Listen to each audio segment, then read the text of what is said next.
Good evening. Welcome to another episode of Going Mental. It's kind of weird on Are You OK Day for those that are not in Australia. Are You OK Day is kind of an initiative to get people talking about mental health, which is great.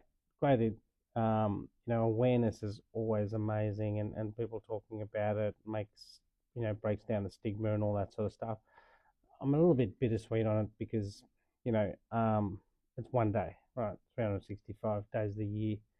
And there's this one day focused on this mental health, and we have mental health week and all that sort of stuff. But in a nutshell, at the end of the day, it's about human connection and wanting to have our best people around us, people that we love, people that we have fun with. And so, I don't know, like, there's this thing in my head that goes, why the hell don't we just talk about it, right? Like, I know there's some stigmas and old stupid people's ideas on, not wanting to be seen a certain way, and being tough and all that sort of stuff. And but the irony of all that is that they're the same people that obviously when they lose loved ones and all that kind of stuff, really, they suffer the most, to be honest, because they realize that they were dickheads. um and I think, part of the Are You OK Day and all this stuff is great. Like, again, awareness is great, but awareness isn't enough, right? Like, just having the conversation does help people break patterns, and that's kind of, when I wrote my book, Lighting the Blue Flame, was about understanding what part of the brain you want to activate to help people do whatever. And having the conversation's good. It's a first step, but there's a lot more stuff to be done. And people who, have been in a bad way for a long period of time, they're not just going to turn it off because you've had a conversation. They might focus on going somewhere else, but that's, to me, it's about good. Step one, right? Have a conversation with someone that you think's struggling, 100%. But then it's about backing it up, looking at ways to do things differently, breaking patterns of behavior that got you there in the first place. Like, in my book, I talk a fair bit about root cause analysis, about understanding what caused you as a person to do this, right? Like, when we go in manufacturing, we use the root cause analysis, the 5 whys. You keep going, why did this happen? Why did this happen? And you answer the questions, kind of stuff. There's a similar process we can use for why am I the way I am? Why am I feeling suicidal? Why am I showing that suicidal ideations and all that stuff?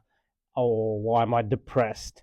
And if we do kind of all that stuff, you can go back to where it came from to a point, right? And then there's also a point where you just got to do something else, right? Like, if there's an old philosophy around, if you do what you've always done, you get what you've always got. So if you repeat the same crap and it's not helping you, do something else, right? Like, it's super obvious, but at the same time, it's not super obvious when you're stuck in the moment. So, instead of "Are you okay?"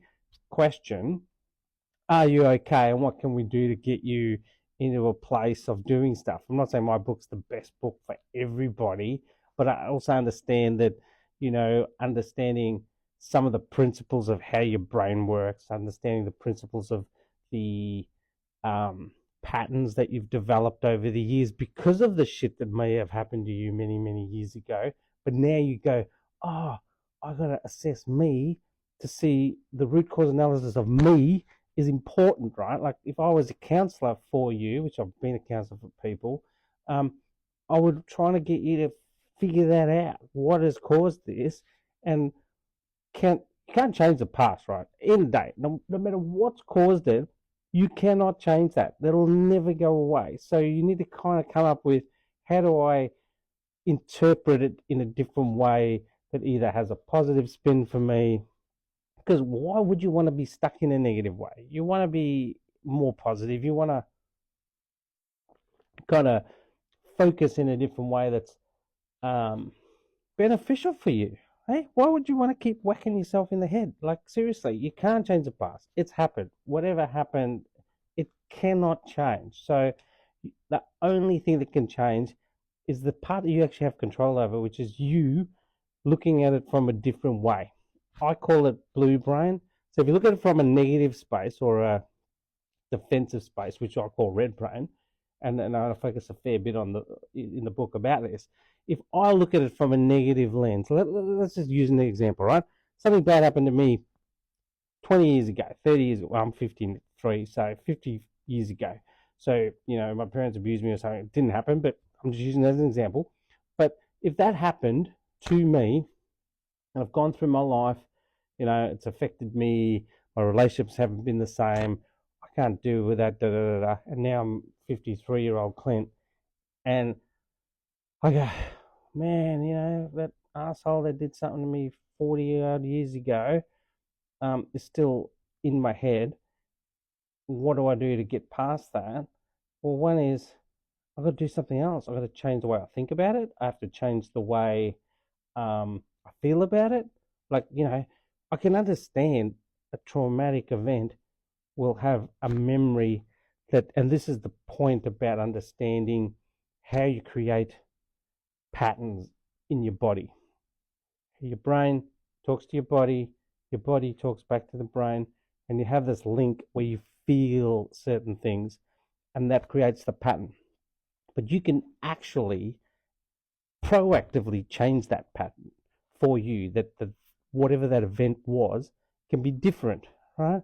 When I used to do visualization and stuff with my clients and go through an event, PTSD, for example. I used to work in the police and work with police where they had a bad event. Um, and sometimes the biggest issue is stuff that never actually happened. They more think about what could have happened, not what actually happened. And so their imagination becomes part of their own problem, in the sense that, I could have died, my family would be without me, this. And so they can actually project that forward. So what we're trying to do is rein that in and say, hang on, get your brain, take control of your brain. Instead of being the horse that kind of just goes wherever it wants to, which is what your brain can do. We want you to rein it in and be more in control.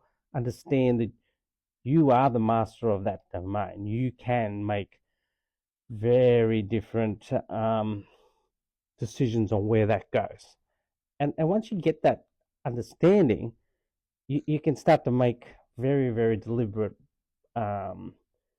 steps in the right direction to change it, or go, okay, instead of that guy putting a gun at my head, I'm going to change it in my head like a movie a director, where now the gun just goes bang and a little thing comes out instead of a bullet. And so, you can, I'm not say trick your brain, but you can take control over how your brain does things, rather than let it go to where you're going. So if you're a person who is stuck and you're hearing this, I want you to kind of just go, you know what, for the next week, I just want you to do a thoughts diary where a thought pops in your head, write it down. The reason I say that is you're using a different part of the brain just to write it down. So rather than let it just go where it goes, I want you to think about it, write it down, be quite deliberate. And then the next phase would be to then go, what can I do differently? Because when you ask that question, you activate a different part of the brain to come up with a solution. And that's kind of the first early steps to making that cool. All right. Hope you got something out of it. Cheers.